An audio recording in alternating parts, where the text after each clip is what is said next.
Paz do Senhor, irmãos. Amém. Vamos ler a palavra de Deus no Salmo de número 143.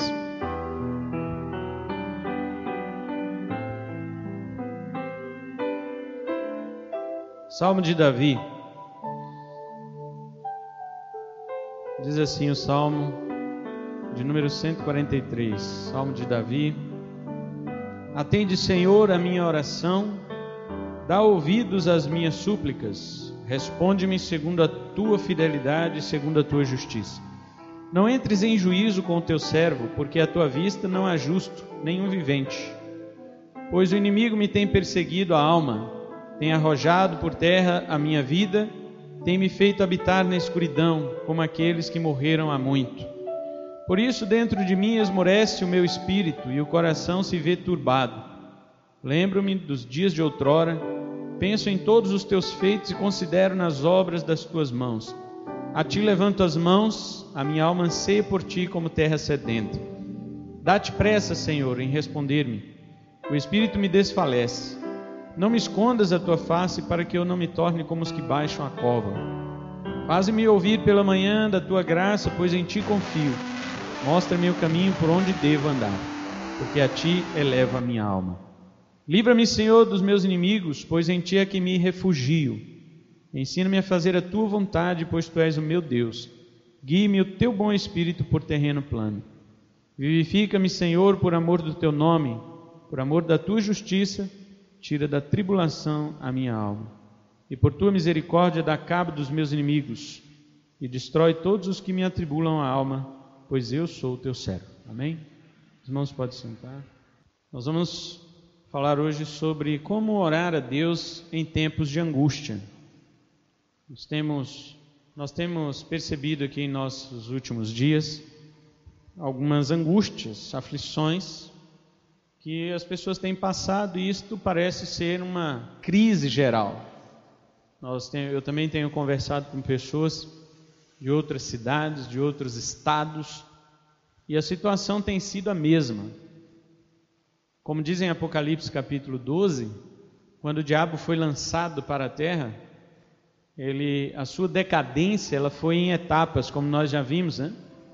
E a Bíblia diz que ele ficou furioso porque ele sabe que pouco tempo lhe resta. Então, a fúria do inimigo, ela é um dos motivos pelos quais nós passamos por certas tribulações. A outra, os irmãos já sabem, e esta é a principal, que é consequência do mundo caído no pecado. Esse termo chamado queda na teologia explica muita coisa, aliás, tudo. A queda explica tudo o que nós passamos aqui, todas as situações ruins, todas as angústias, todas as tribulações, todas as perseguições, todas as doenças, todos os sofrimentos, tudo isso é explicado pelo termo teológico chamado queda. O pecado de Adão é que favoreceu esta situação para a humanidade de todos os tempos. Isto não é exclusividade nossa, isso é de toda a humanidade de todos os tempos. Mas também nós sabemos de uma coisa, que a Bíblia nos garante e nos ensina que Deus usa as aflições para nos provar, para ensinar para nós lições preciosas para os seus filhos, seja por correção, por ensino, por repreensão ou direção. O que é importante é que mesmo pelo caminho tortuoso que o pecado abriu, Deus nos conduz para os seus bons propósitos. O crente ele precisa crer nisso. O crente não pode ser desesperançoso como o mundo. O mundo ele tem desespero. Isaías diz que os ímpios não têm paz. Não existe uma esperança para quem não tem Deus. Por isso que toda tentativa de fuga que este mundo oferece é sempre mesmo isso, uma tentativa inútil de fuga, porque é um beco sem saída. É um caminho sem saída, mas não para o crente. Deus já mostrou em sua palavra, através da revelação que Ele deu em sua palavra, que todos os caminhos perigosos, ruins, aflitivos deste mundo que caem sobre nós, Ele tem sempre uma válvula de escape para os seus filhos. Sempre. E isto nos deve trazer esperança. O crente não é desesperado porque ele sabe em quem ele confia. Ele sabe que não interessa o tempo que a sua tribulação vai durar, que a sua angústia vai durar. Ele sabe que ela terá um fim. Porque ele confia no Deus que disse isso. Se eu não confiar nisso, então, por que sirvo a esse Deus? Nos tempos de angústia, também somos convidados, lembre-se disso, a um relacionamento com Deus. Não somente nos momentos de contentamento, mas essencialmente nos momentos em que somos severamente atribulados. Nós somos convidados a um momento de relação com Deus. Nós precisamos parar com aquela ideia do século 21 de que nós somos favoritos, de que pessoas favoritas elas têm preferência no seu atendimento na corte celestial. Nós temos que parar com este pensamento de achar que Deus ele é o nosso ele é o atendente da secretária eletrônica. Deus é o secretário eletrônico que assim que você bater o joelho no chão, as opções, se você precisa de vitória, tecle 1, né? E assim por diante. Se você precisa resolver problemas familiares, tecle 2. Nós precisamos parar com isso. Isso não é Deus não é secretária eletrônica. Deus ele nos ensina através das nossas aflições. E Ele nos convida a um relacionamento. Aliás, nem a própria oração é algo eletrônico, como nós muitas vezes utilizamos. Nós precisamos entender que, através deste salmo hoje nós vamos descobrir algumas coisas.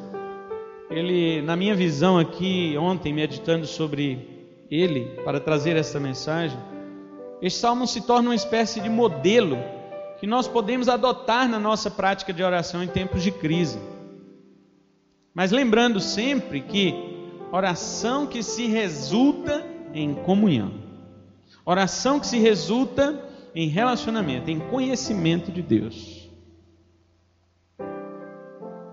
Então vamos descobrir algumas coisas que Davi nos ensina aqui neste salmo sobre a nossa oração em tempos de angústia.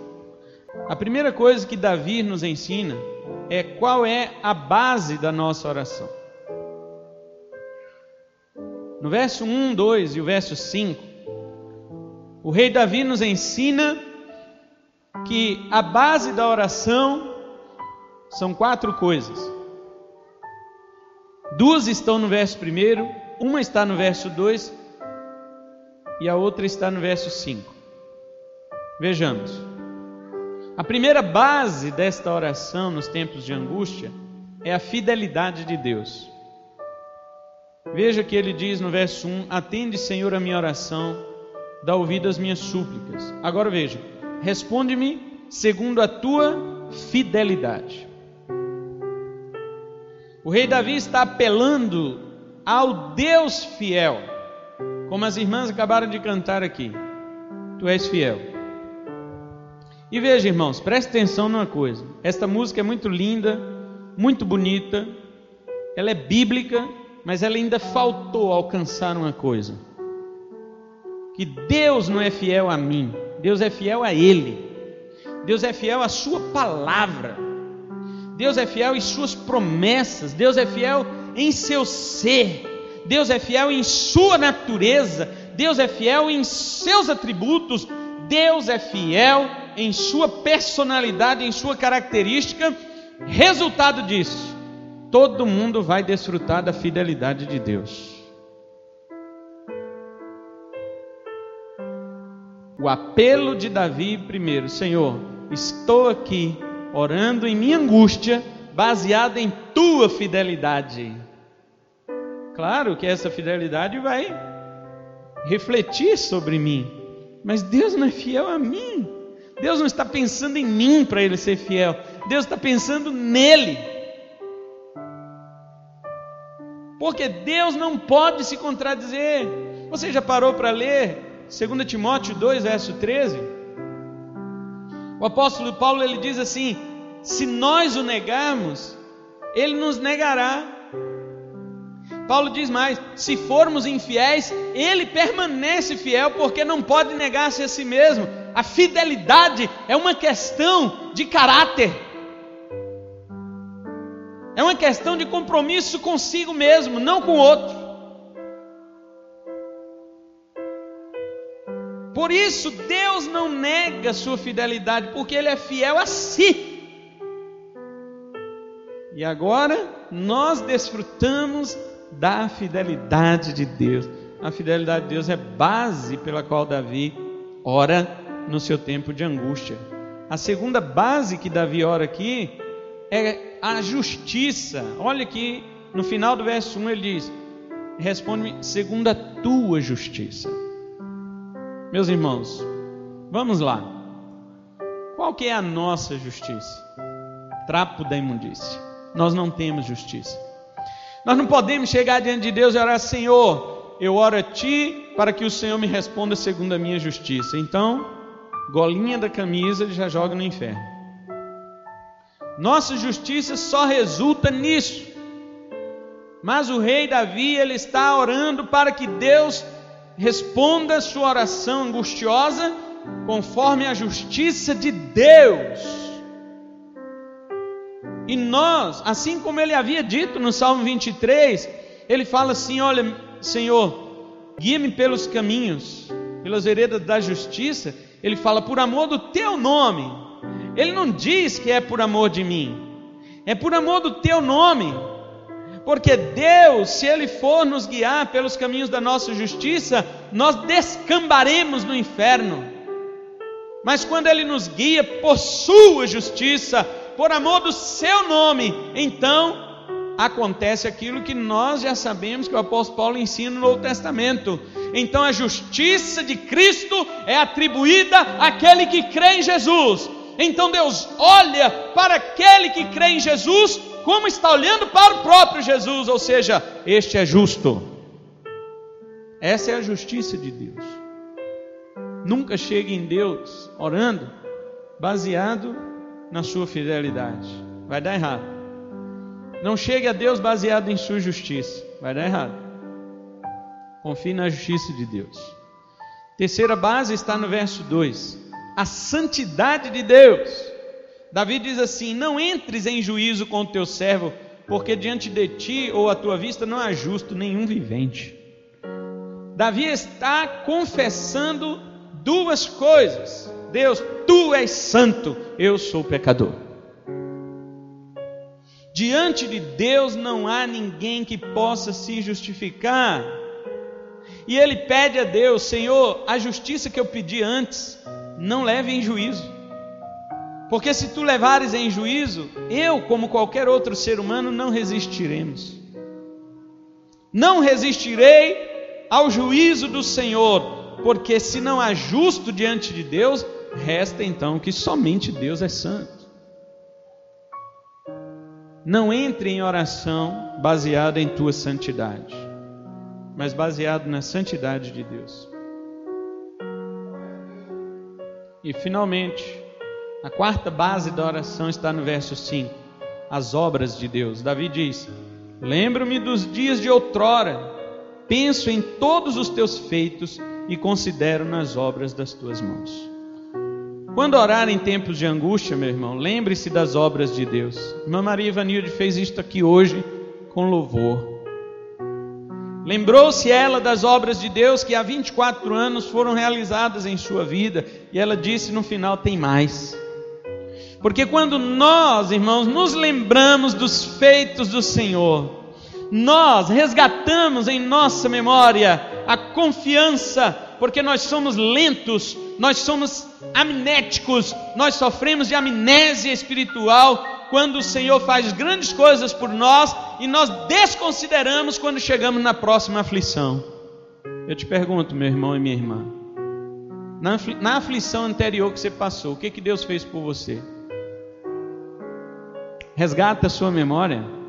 Resgate sua memória, porque se você não fizer isso, duas coisas: você se tornará um ingrato diante de Deus, e segundo, não louvará a Deus por aquilo que Ele fez anteriormente por você. Como pode esquecer? Já viu como nós somos? Na próxima tribulação que nós passamos, nós esquecemos da vitória que Deus nos deu na anterior. Que mente é essa, irmãos? Humanamente maligna ou malignamente humana?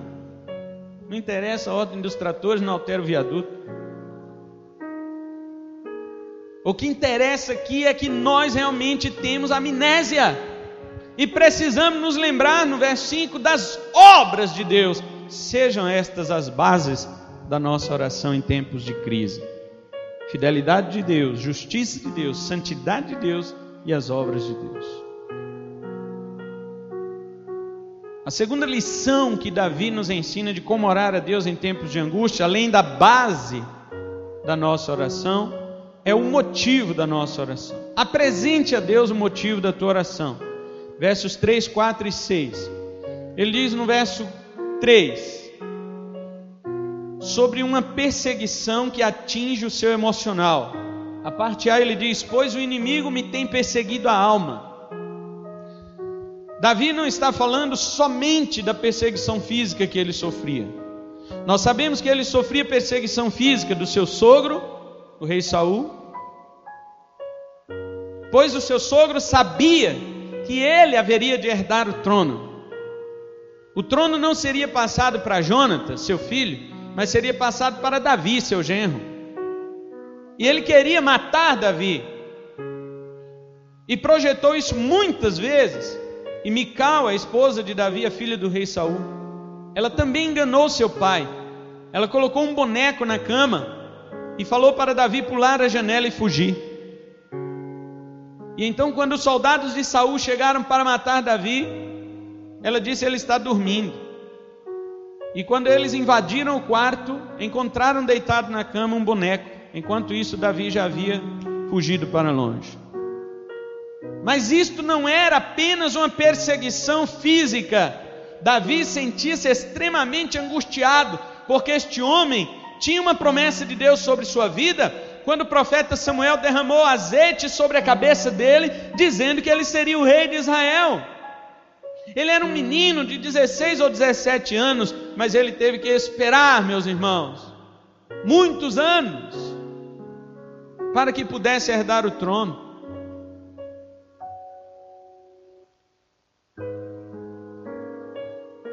E o que nós entendemos aqui é que a sua perseguição eclodia na sua alma. Ele diz que o inimigo perseguia a alma. Então apresente a Deus na sua oração de tempos de angústia como está o seu estado emocional. Tem gente que não fala isso com Deus. Ele fica assim: Deus, tem misericórdia de mim, Senhor, tem misericórdia. Irmão, fala com Deus o que está acontecendo. Diga para Ele o seu estado psicológico em que você está. Davi falou. Outra coisa, ele falava de uma derrota que o levava ao chão. Verso 3 ainda, ele diz: tem arrojado por terra a minha vida. Muitos de nós não estamos nem mesmo conseguindo caminhar, mas quando vamos orar, apresentamos a Deus como se estivéssemos de pé. Irmãos, Deus já sabe como nós estamos, mas Ele quer que nós reconheçamos como nós estamos.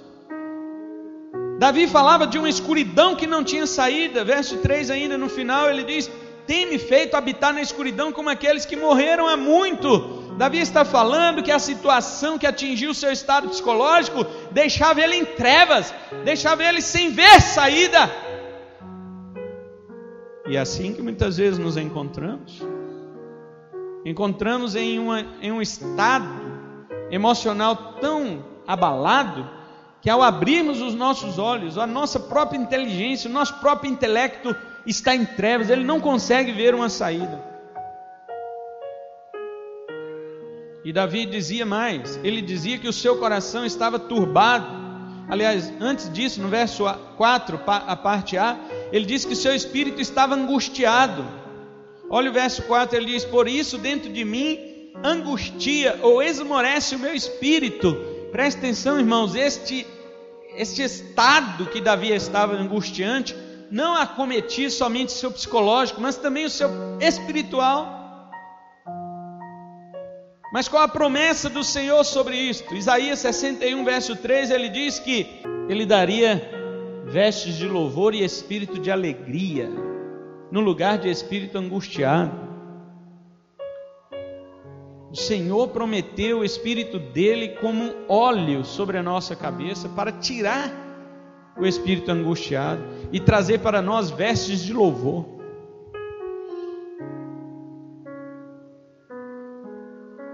Você sabe o que é um salmo? Sim? Não? Um salmo é um cântico. Você acha que Davi estava de joelho aqui, chorando? Podia estar, mas ele estava cantando. Tinha louvor nos lábios de Davi. Isso aqui é um louvor. Será que você é capaz de cantar em tempos de angústia? Não interessa se tem lágrimas em seus olhos. Pode ter e deve ter.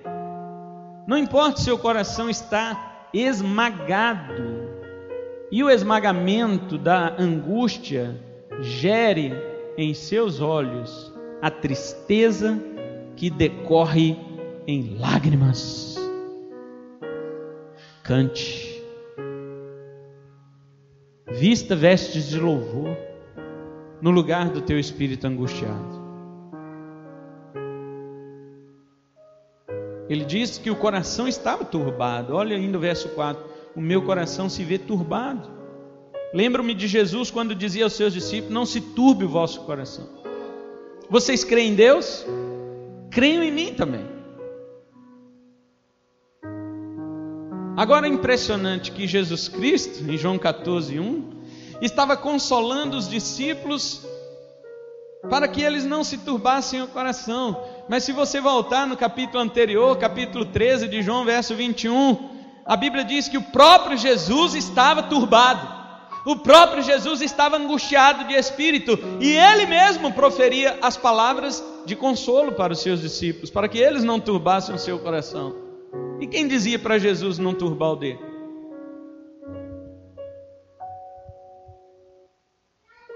Isso nos mostra, meus irmãos, que quando estamos perturbados, nós ainda temos palavras para consolar o outro. Você sabe qual que é o problema nosso com relação às nossas angústias? É que nós nos vitimizamos, é que nós nos tornamos coitados, nós nos tornamos miseráveis. Nós queremos compaixão dos outros, quando Jesus nos ensina que mesmo quem está turbado e angustiado, ele pode promover palavra de consolo para o outro.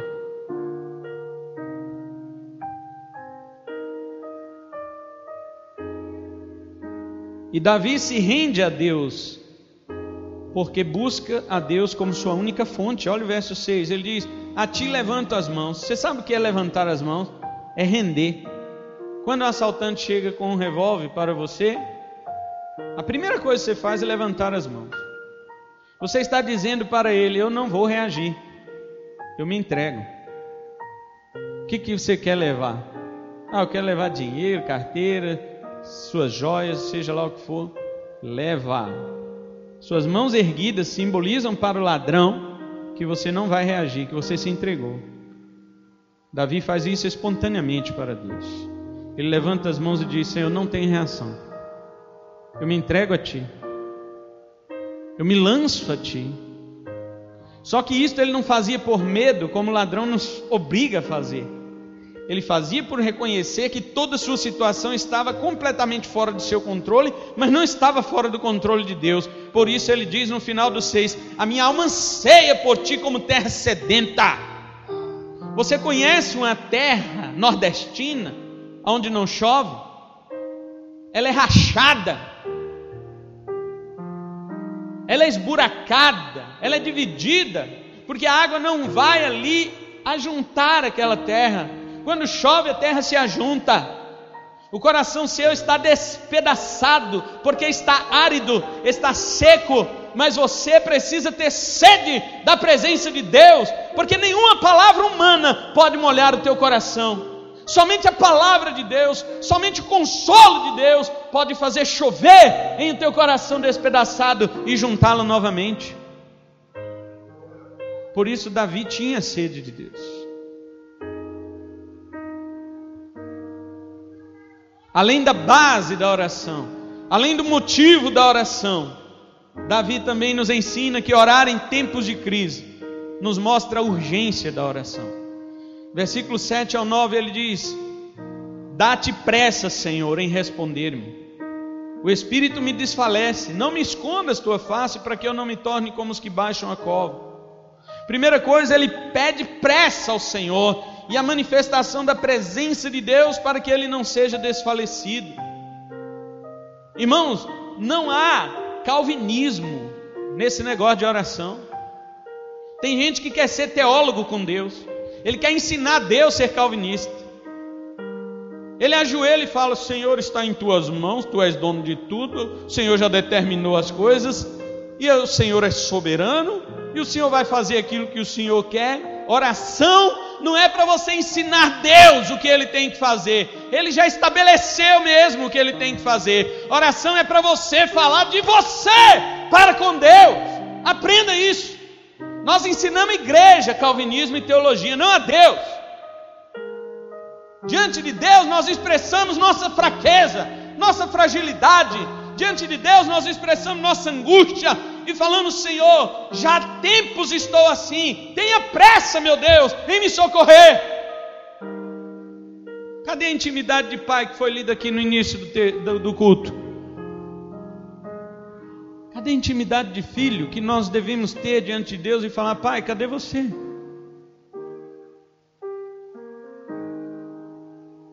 Já gritei no quarto, na sala, na cozinha, já gritei lá fora.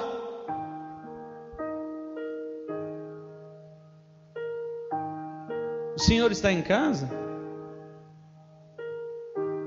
Não, aí ficamos calvinistas, rígidos diante de Deus.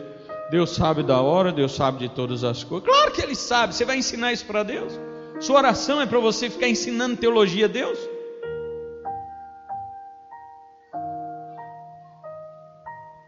Sua oração é para você derramar seu coração diante de Deus. Davi tinha intimidade para dizer isso: Senhor, tenha pressa em me responder. O Senhor não vê que meu espírito desfalece? Não esconda a tua face de mim, porque senão eu vou morrer.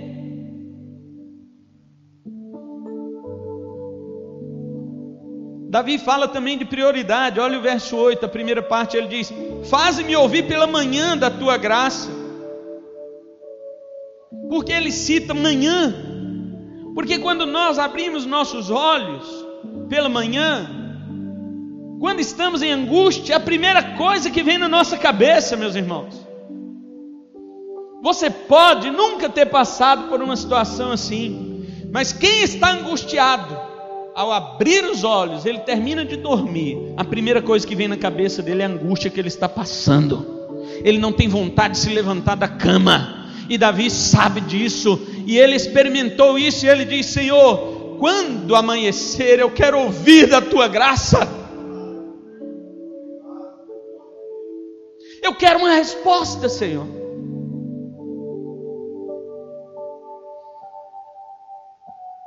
As manhãs de quem está angustiado são malditas, são opressoras, devolvem a ele a vontade de continuar deitado e que jamais tivesse amanhecido.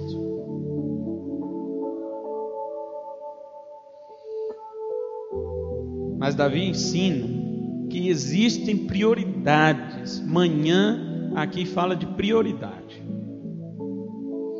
Senhor, minha prioridade é ouvir da tua graça. Abrir os olhos, a angústia está lá, mas a Bíblia está também. Abrir os olhos, a aflição está lá, mas a beira da cama também está.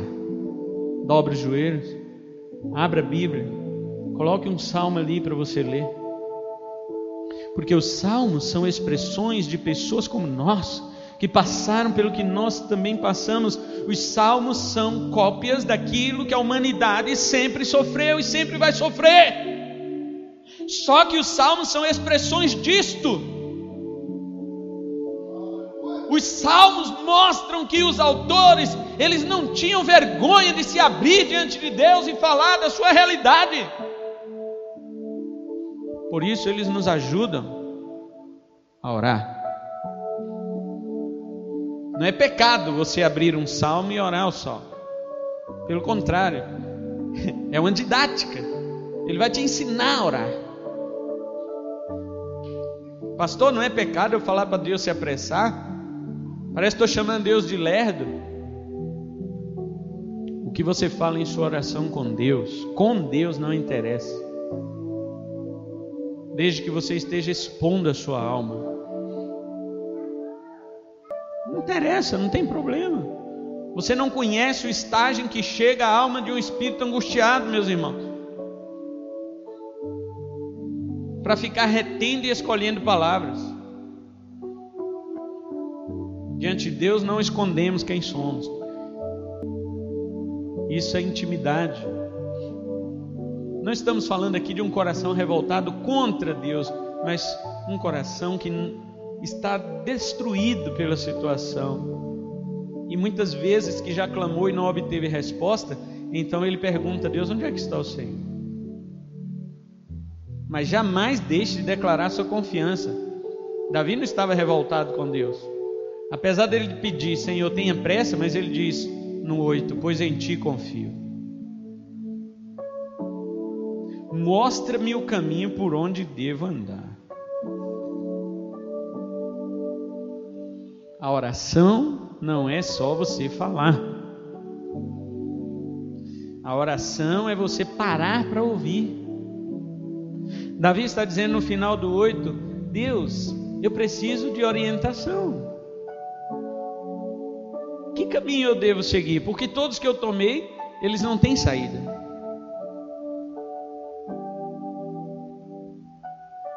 E ele diz: Senhor, mostra-me o caminho por onde devo andar.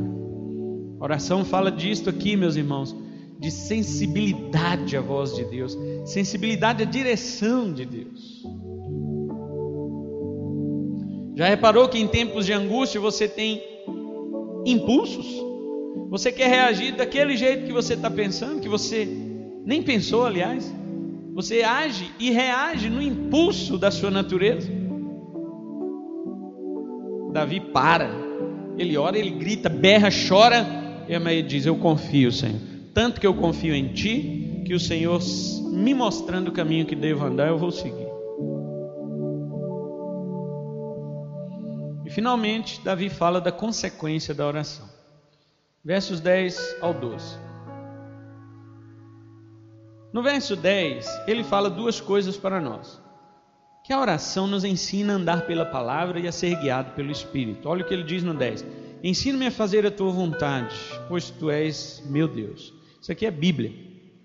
A vontade de Deus está na Bíblia. Depois ele diz assim: guie-me o teu bom Espírito por terreno plano. Isso aqui fala de comunhão com o Espírito Santo, daquele que habita em você. Nós ouvimos isso hoje no início do culto, a leitura de Romanos 8. O próprio Espírito testifica com o nosso Espírito, somos filhos de Deus.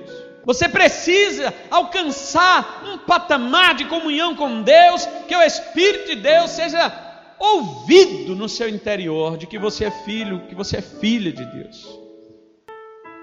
É muito bom saber disso pela palavra. A palavra nos fala, verso 10, ensina-me a fazer a tua vontade, pois tu és meu Deus. Obviamente a palavra fala, a palavra ensina. A oração que não te guia, a Bíblia, não foi uma oração. Porque na oração você fala com Deus, na Bíblia Deus fala com você. Agora, mais que isto, a oração ela precisa de ter também o resultado de comunhão, de ouvir a voz do Espírito Santo. Ele diz: guia-me o teu bom Espírito por terreno plano. Nós não apenas sabemos qual o caminho porque a palavra nos orienta, como também sentimos e ouvimos o direcionamento do Espírito Santo nos guiando por um terreno plano, meus irmãos, porque as veredas de Deus são retas. Salmo 119, verso 1 diz que o caminho do Senhor é reto.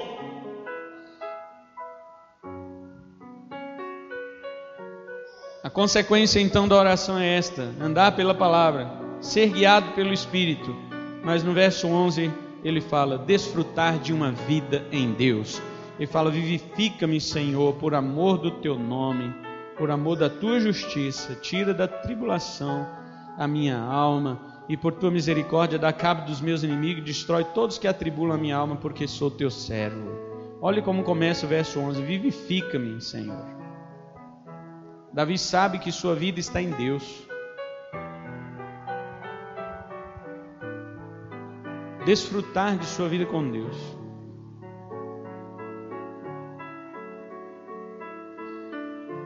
Em nossos momentos de angústia, irmãos, aprendemos aqui com este salmo que a nossa oração deve ter uma base, a qual não está em nós, mas em Deus e seus atributos. O motivo da oração pode variar, mas deve seguir o princípio de confiança em Deus. Vimos também a urgência da oração. Não quer dizer que você vai mover a mão de Deus antes da hora, mas vai mostrar para Ele que a sua confiança nele existe e que você tem medo de que o nome dele seja envergonhado com a sua derrota.